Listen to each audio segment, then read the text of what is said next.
One thing I've always wanted to try making in Besiege is a fully autonomous tracking missile. And there are some ways to cheese this by using vacuum blocks with insanely high limits to get this effect, but I wanted to do this by using satellites to track a target and have a missile respond to that data. And starting out in the sandbox, the first thing I wanted to try doing was making those satellites. Now for these, I was gonna need a lot of sensors, so you can see me putting one of those down now, and also I'm putting down a ballast in front of it. And you can see how the light on top turns on when it sees the ballast in front of it. And of course, when I move it out of the way, you can see that the light on top turns off. Now, if I add in a piston here, what I'm trying to show is that either sensors detect when something's in front of them or when it's not. There's no in between, and it doesn't matter how close something gets, it still is gonna emit the same signal. Now, this is still gonna be very useful, but in order to get distance data for the missile to actually work, I am gonna need to know how far away something is.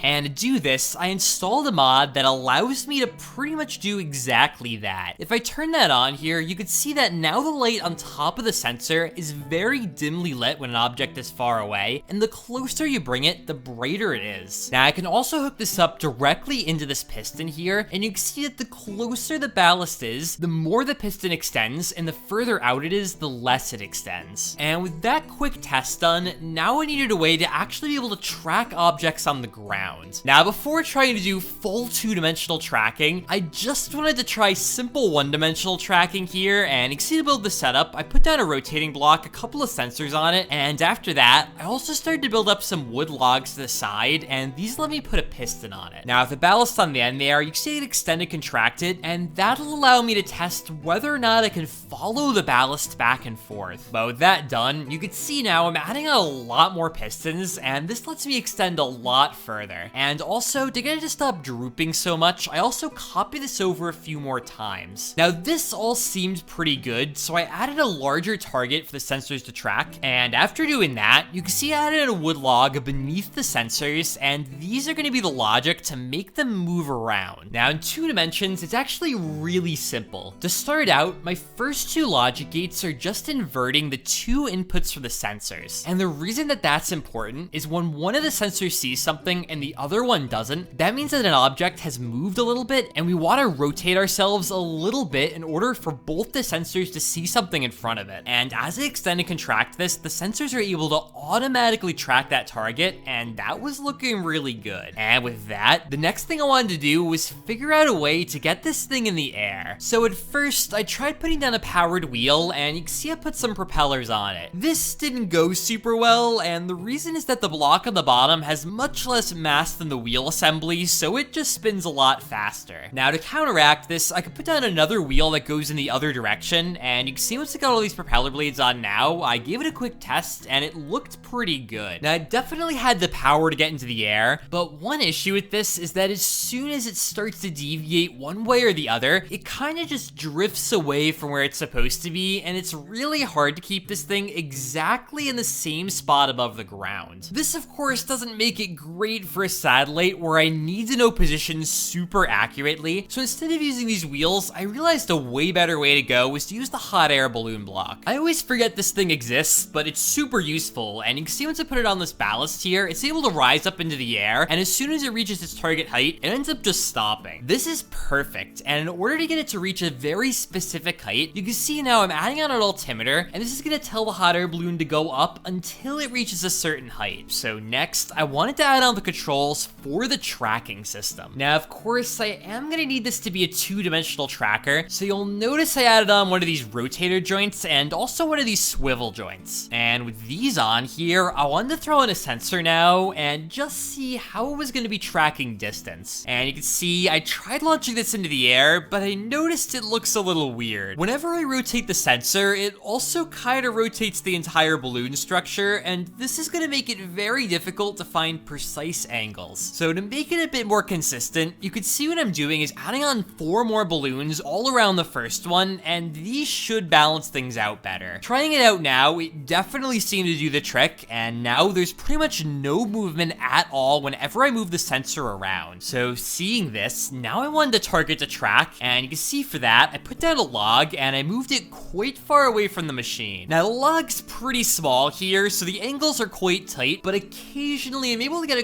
quick blip out of the sensor, and that means I'm able to see it. This one sensor, though, isn't quite enough to be able to track it, and for that, you can see I'm adding in quite a few more sensors. Now, you can see once I got these configured and named here, I also added on one last sensor, and with this, I'm pretty much ready to add on the logic. So you can see now, I extended out some ballast over on the side here, and I gave myself a few logic gates to get started with. Now, with nothing programmed at first here, I could see as I moved around, the sensors did seem to be flipping things around, which was a good sign. The issue is, though, using variable names in Besiege always seems to not quite work the way you expect, and as proof of that here, you see that these 4 gates, which are all inverters, should be doing the opposite of whatever the sensors see. The issue, though, is that as soon as I sweep right past the object, all the sensors briefly turn on, and that turns off all of the inverters. Then, though, once I stop seeing the object, instead of the inverters once again turning on, they end up just staying off, which is pretty weird. These are the kind of strange problems that I kept having, and you can see I tried just replacing them to see if that would help at all. Now, also, for doing some slightly more comprehensive tests, you can see I tried putting that wood object on wheels, and this lets me move it around a little bit to see if it's actually getting tracked. Now, trying this out here, it did seem to be working. It was a little hard to actually grab at first, but as I start to move the car forward, you'll notice that the very bottom gate, which corresponds to the sensors moving up a little bit, ends up flicking on and off. You can see I added on some powered wheels, and moving this around here, you can see the sensor assembly tracking everywhere that the car goes. This was working quite well, and I was actually happy that it didn't seem to be missing anything at all, and it always seemed to track properly. In order for the missile to work, though, I was gonna need at least 3 of these satellites, so you can see now, I copied the design that I had, and I moved it pretty far away from the first one. And you can see once I got this in place now, in order to make all the logic still work, I needed to rename all the variables to have 1 at the end. Now this, of course, is gonna let the tracking be completely distinct from the first satellite, and with all that in place, I wanted to give it a shot. Now at first, everything looked pretty good, and the first satellite seemed to still track properly, but I noticed the second one really liked to just bend in a strange way. Also, looking at the logic, it was super glitchy, and I was really not understanding what was going on. Now, as it turns out, this was more of Besiege's variables just being very strange, and I had to replace all of my logic gates in order for this to work. And you can see now I have 2 valid satellites. Of course, though, I just needed 1 more, and at this point, I was pretty sure I was gonna need to replace all of the logic again. This turned out to be true, but after a little while, I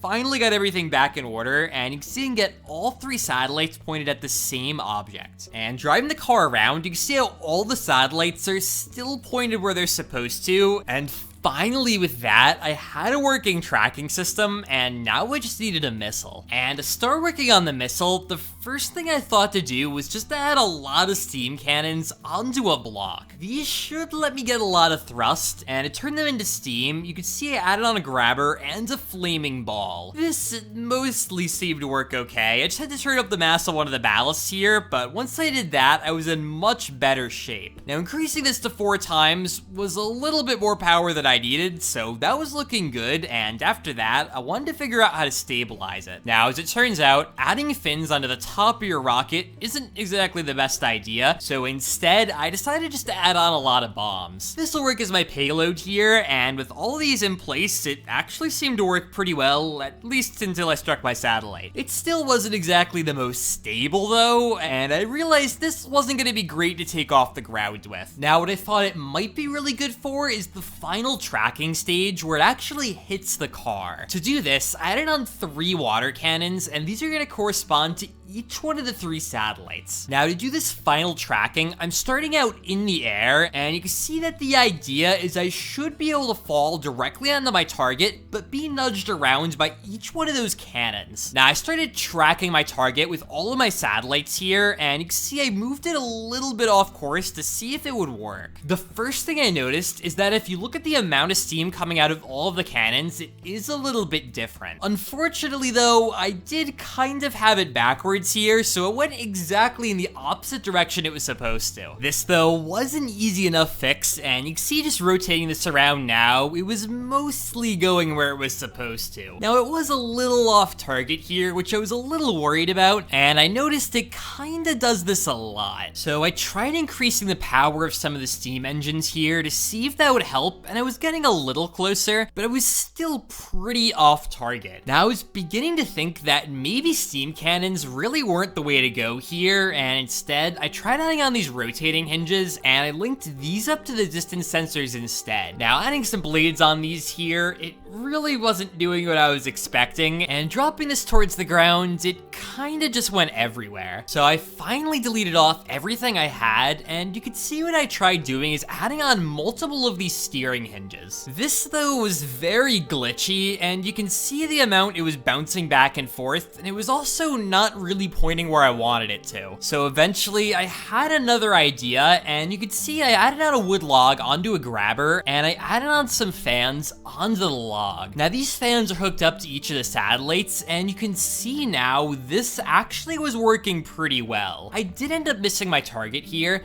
but it falls slowly enough and predictably enough that I thought it actually might stand a chance. Now, I figured just by starting off higher, I should get the result I want, and you can see next, I once again made my missile system. Now, I still need to get that other missile up into the air, and to do that, I wanted to go back to these steam cannons to see if this would work. Now, to balance it out, I added on a bunch of these angle sensors, and you see I also added on some more cannons. This didn't work great at first, but by increasing the mass of the ballast they were all on, it did seem to mostly work with just a few logic errors. Eventually here, I did get it to self-balance, and you can see now it tries to keep itself perfectly upright. This actually isn't bad, but the issue is that it swings back and forth quite a bit, and it also loses a bit of thrust. Now, once again, this just wasn't gonna be reliable enough for me to get into the exact same position every time, but I realized the hot air balloon block still exists, and it's still a really good option for this. It'll let me go up into the air a very predictable amount, and once I decided on using that, you can see I copied 16 of the missiles I developed before, and I braced them all together. Now, they seem to be rigid enough at least, so I added on some hot air balloon blocks, and I wanted to see if I could get this in the air. Trying this out, it seemed to work fine, and you could see it moves up at a pretty constant rate, and I'm able to drop these off onto the ground. The only thing, though, is I did want this to start with the missiles facing up, so I'd be able to have them arc back down towards the ground, but this also seemed to work fine, and the hot air balloon blocks seemed to make a really solid platform. Starting off like this, though, did mean I was gonna need to flip it over, but to do that, I added on a ballast attached quite a bit further down from everything else, and you can see I put down a water cannon and a fire source on it to hopefully flip me over. Now, in this first test, it was pretty weak, and it barely even started moving it to the side, but giving it 4 times power here was enough to mostly get it to flip over, and this should let me balance once again in the other orientation. Now, to move myself over my target, I also added on a couple of water cannons here, and with these, I should create some thrust over where I want to go. This mostly worked at first, and just slightly turning down the power of those hot air balloons seemed to help a lot, and I was able to eventually get over my target and flip over. Now, with this, I just started dropping off some of these bombs here, and this was looking really good. So to get this to go up the exact amount I want, I added on an altimeter, and I also added on a little bit of logic to automatically flip me over. Now, it does do this double flip thing, but it does get me in the right orientation, so as long as it works, I'm happy. And with this ready to go, I wanted to add on some panels to the outside to make it look a little bit more pretty. All of these panels are going to be attached to a decoupler, and this is going to let me shed away all of the covering before I drop off the bombs. But you can see here, I covered all the corners, and after that, I started filling in these inside sections. Now, with that done, I needed to carefully construct a cap on this, and you can see I eventually created this sort of design, and I thought it looked alright. Now, with all that done, I also wanted to paint it up here just to make it look a little bit better, but you can see with this, I have pretty much what I'm looking for. Now, giving it a shot, you see able to shed it off here, and while it doesn't drop off perfectly, it does expose the bombs, and that should work well. So finally here, I extended out the bottom of the missile a bit more, and with all of this, I also exposed some of the bombs on the inside just to make it a little easier to see what's going on. Now, I just wanted to give it one last test to make sure it was able to get up into position, but you can see here, it's able to pretty much get up exactly where it needs to go, and now we're right over our target. So with this, I dropped off the top section, and now I'm able to drop off all of the bombs on the inside. Now, the last thing I need to do is just get all the satellites pointed at the object on the ground and try to see if it'll work. Now, I tried doing this at first here, but the issue is that you'll see the missile is kind of moving across the ground now. The thing is, I've just been using the left sensor on all of my satellites to figure out the distance, but this isn't a great system since that left sensor is always transmitting a value. A better system would be to have a separate sensor that only detects when I hit a certain button. This means it'll only start up those fans when I want to, and you can see with this, I'm able to get up into position and then launch off all of the bombs and have them start to move where they're supposed to. And you can see as they fall towards the ground, I can move away the platform, and although they're facing the wrong direction, they do react to that. Now, it's easy enough just to rotate around all of the fans so it would move in the correct direction, but you can see once again, I wanted to give this a test. Now, I tried dropping all of these off, and you'll notice they dropped off in two separate banks. For whatever reason, the grabber sometimes just didn't like to let go, but you can see here, I'm able to get really close to my target, and I was only a little off. Now, fortunately, just by adjusting the height that I dropped my bombs from, I'm able to adjust how far they go, and you can see here, I got all the satellites pointed back at this target, and I wanted to give this another test. Now, you can see trying this out here, I'm able to drop off this top section again, and as I drop off all of my little missiles, they start to go over towards the platform. This was looking really good, and dropping off the second set as well, I was getting a pretty good spread on these. I liked that they weren't going all in the exact same spot, because it makes it a lot more likely I was actually gonna hit the right thing.